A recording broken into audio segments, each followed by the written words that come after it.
இன்றைக்கி நம்ம இந்த வீடியோவில் ஹனி கேக் எப்படி பண்ணுறதுன்னு பார்க்க போகிறோம். நான் வந்து ஸ்டெப் பை ஸ்டெப்பாக சொல்லியிருக்கேன். எக்ஸாக்டாக நீங்களும் அதை அப்படியே ஃபாலோ பண்ணிக்கோங்க. ஃபஸ்ட்டு ஒரு பவுலில் 3 முட்டையை வந்து உடச்சி ஊற்றிடணும். நல்லா பெரிய முட்டையாக இருந்துச்சுன்னா 2 எடுத்துக்கிட்டாலே போதும். சின்ன சின்ன முட்டையாக இருக்கிறதால நான் வந்து 3 ஆட் பண்ணிக்கிறேன். முட்டையை ஆட் பண்ணின பிறகு அதை வந்து நல்லா பீட் பண்ணிக்கணும். நீங்கள் எலக்ட்ரிக் பீட்டர் இல்லைன்னாலும் பரவாயில்ல, விஸ்கி யூஸ் பண்ணியே நல்லா பீட் பண்ணிக்கலாம்.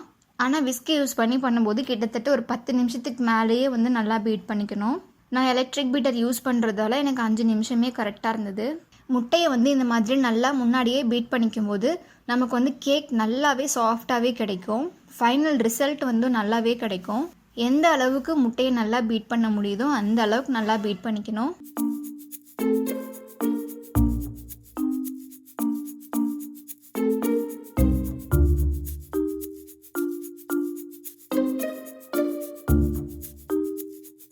இப்போ அந்த முட்டையை பாருங்கள், நல்லா எல்லோ கலரில் இருந்துச்சு.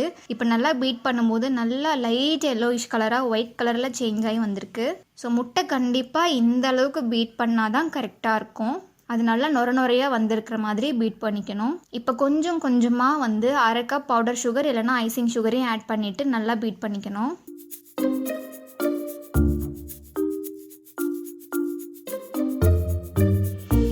அதுலேயே வந்து 1/2 கப் ஆயில் ஆட் பண்ணிக்கணும்.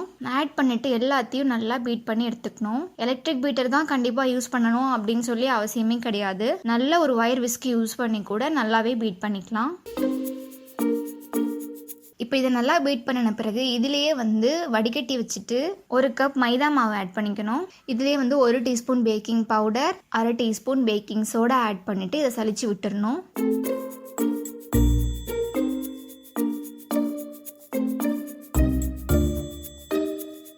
இப்போ இதுலேயே வந்து 1 டீஸ்பூன் வெனிலா எசன்ஸ் வந்து நான் ஃப்ளேவருக்காக ஆட் பண்ணுறேன்.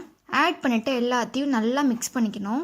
இதை வந்து ஒரே டைரெக்ஷனில் நல்லா மிக்ஸ் பண்ணி எடுத்துக்கணும். நீங்கள் வந்து விஸ்கி யூஸ் பண்ணுறீங்க அப்படின்னா நல்லா ஒரே டைரெக்ஷனில் நல்லா மிக்ஸ் பண்ணிக்கணும். இல்லை நீங்கள் இந்த மாதிரி ஸ்பேச்சுலா யூஸ் பண்ணுறீங்க அப்படின்னா ஒரே டைரெக்ஷனில் தான் நல்லா மிக்ஸ் பண்ணிக்கணும். இப்போ நம்ம ஹனி கேக்குக்கு ஜஸ்ட் ஒரு பேஸ்க்காக ஒரு ஸ்பாஞ்ச் கேக் வந்து ரெடி பண்ணிக்க போகிறோம். அதுக்கு மேலே வந்து ஹனி சிரப்பை கோட் பண்ணிட்டோம் அப்படின்னா நமக்கு வந்து சூப்பரான ஹனி கேக் வந்து கிடைக்கும்.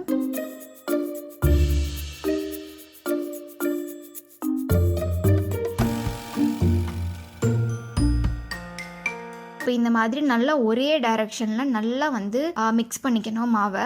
இப்போ நான் வந்து ஒரு ஸ்கொயர் பேன் யூஸ் பண்ணிக்க போகிறேன். உங்ககிட்ட என்ன இருக்கோ அதை நீங்கள் வந்து யூஸ் பண்ணிக்கலாம். இல்லை நல்ல ஒரு கனமான பாத்திரம் இருந்தால் கூட நீங்கள் அதில் வந்து ஒரு பட்டர் பேப்பரோ இல்லை பட்டரோ நல்லா அப்ளை பண்ணின பிறகு இந்த பேட்டரை வந்து அதில் ஆட் பண்ணிக்கலாம். இப்போ நான் ஒரு ஸ்கொயர் பேனில் நல்ல 4 பக்கமும் வந்து பட்டர் ஷீட்டை வந்து ஆட் பண்ணிவிட்டு நான் பட்டரும் அப்ளை பண்ணி எடுத்துக்கிட்டேன். இப்போ நம்ம ரெடி பண்ணி வச்சுருந்த பேட்டரை இதில் ஆட் பண்ணி நல்லா இந்த மாதிரி தட்டி தட்டி விடணும். இப்போ மாவும் ரெடி ஆகிடுச்சு. இப்போ ஒரு நல்ல ஒரு குக்கரில் ஒரு லேயர் உப்பு ஆட் பண்ணிக்கணும். அதுக்கு மேலேயே வந்து ஒரு ஸ்டாண்டு வச்சு விட்டுறணும். இப்போ நம்ம ரெடி பண்ணி வச்சுருந்த இந்த பேட்டரை இதில் ஆட் பண்ணிவிட்டு குக்கரை வந்து ஃபுல்லாக க்ளோஸ் பண்ணாலும் சரி, இல்லை இந்த மாதிரி திருப்பி போட்டு க்ளோஸ் பண்ணி வச்சாலும் சரி. இப்போ இது கிட்டத்தட்ட 30லேருந்து 35 நிமிஷம் வரைக்கும் நல்லா பேக் பண்ணி எடுக்கணும். ஒரு 30 நிமிஷம் ஆயிடுச்சு. இப்போ நான் வந்து ஒரு குச்சி வச்சு செக் பண்ணி காட்டுறேன் பாருங்கள். இது பாருங்கள், நல்லா ஒட்டாமையும் வந்திருக்கு. இப்போ அவ்வளோதான், கேக் சூப்பராகவே ரெடி ஆயிடுச்சு. அடுத்து ஒரு பாத்திரத்தில் 1/2 கப் தண்ணி ஆட் பண்ணிவிட்டு அதுலேயே வந்து 1/4 கப் பவுடர் பண்ண சுகரை வந்து நான் ஆட் பண்ணியிருக்கேன். பவுடர் பண்ண சுகர் இல்லாட்டியும் பரவாயில்ல, நீங்கள் டைரெக்டாகவே சுகராக கூட ஆட் பண்ணிக்கலாம். இதிலே வந்து 3 டீஸ்பூன் ஹனி வந்து ஆட் பண்ணிக்கணும்.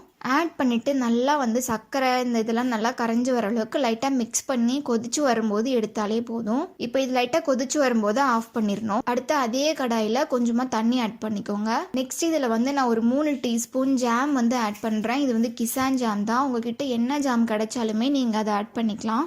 இப்போ இந்த ஜாமை வந்து நம்ம டைரெக்டாக வந்து கேக் மேலே கோட் பண்ண முடியாது, அது நல்லாவே ஹார்டாக இருக்கும். இப்போ இதை வந்து நம்ம லைட்டாக மெல்ட் பண்ணி எடுக்கிறோம். இப்போ இந்த மாதிரி ஜாம் வந்து நல்லா கரைஞ்சி வந்துட்ட பிறகு நம்ம ஸ்டவ்வை ஆஃப் பண்ணிக்கலாம்.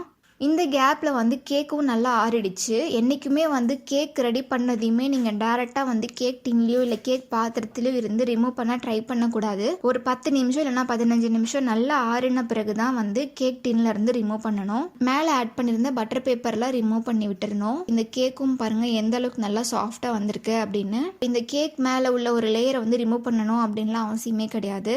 வந்து நம்ம டபுள் லேயர் கேக்ஸ் எல்லாம் பண்ணும்போது நீங்கள் பார்த்துருப்பீங்க. அதை நம்ம டபுள் லேயராக கட் பண்ணிவிட்டு நான் வந்து சுகர் சிரப் வந்து ஆட் பண்ணுவோம். இப்போ வந்து இது ஒரே ஒரு லேயர் அப்படின்றதால இந்த ஹனி சிரப் வந்து நல்லா இதில் போய் இறங்கணும் அப்படின்ற ரீசன்னால ஒரு ஃபோக்ஸ் வச்சுட்டு இந்த மாதிரி டிப் பண்ணி எடுக்கணும். சின்ன சின்ன ஹோல்ஸ் போட்டால் போதும், பெரிய பெரிய ஹோல்ஸ் போடணும்னு அவசியம் கிடையாது.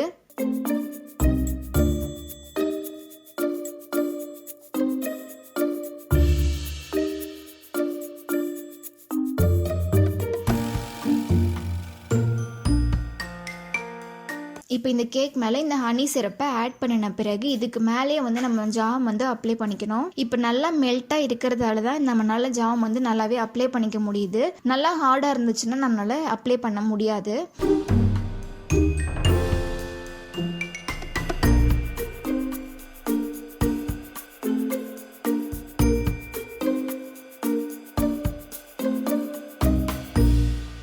இப்போ கார்னர்ஸ் எல்லாம் கூடவே வந்து இந்த மாதிரி அட்ஜஸ்ட் பண்ணிக்கலாம்.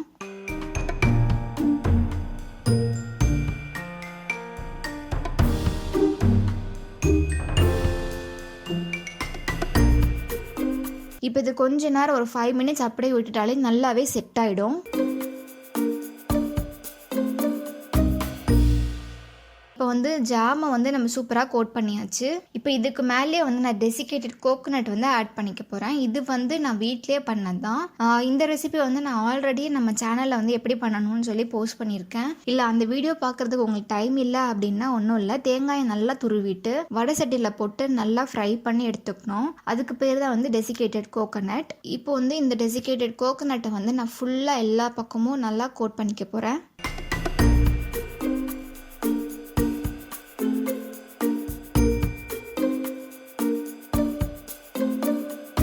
பாருங்கள், இந்த மாதிரி எல்லா பக்கமும் ஆட் பண்ணின பிறகு நம்ம பீஸ் போட்டு சாப்பிட்டுக்கலாம்.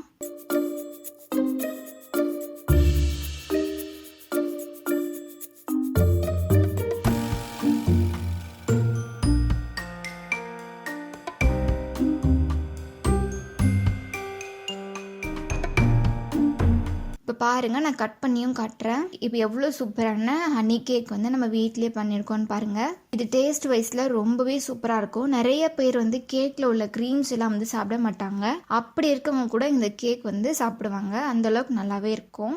க்ரீம் பிடிக்காதவங்க வந்து இது ஒரு பர்த்டே கேக்காக கூட நம்ம ஹனி கேக் கூட பண்ணிக்கலாம்.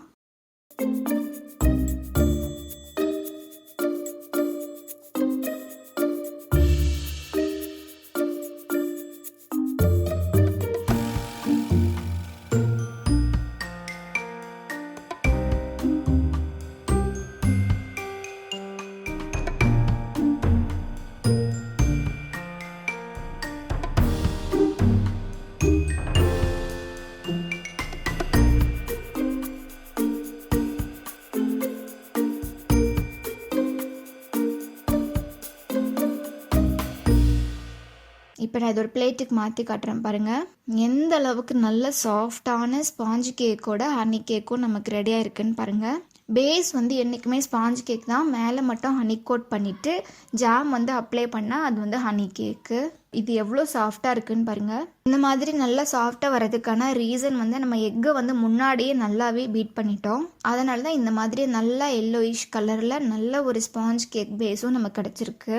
கண்டிப்பாக நீங்களும் இந்த ரெசிபியை வீட்டில் ட்ரை பண்ணி பாருங்கள். ட்ரை பண்ணி பார்த்துட்டு எப்படி இருக்குன்னு சொல்லுங்கள். அதே மாதிரி இந்த கேக் பண்ணுறதுக்கு ஓடிஜியோ அவனோ எல்லாம் கூட தேவைப்படாது. ரொம்பவே ஈஸி தான். வீட்டில் இருக்க வரைக்குமே வச்சு நம்ம இந்த கேக் வந்து பண்ணிக்கலாம். இந்த ரெசிபி வந்து உங்களுக்கு யூஸ்ஃபுல்லாக இருக்கும் அப்படின்னு நினைக்கிறேன். இதை ட்ரை பண்ணி பார்த்துட்டு எப்படி இருக்குன்னு சொல்லி எனக்கு கமெண்ட்டில் சொல்லுங்கள். Thank you so much.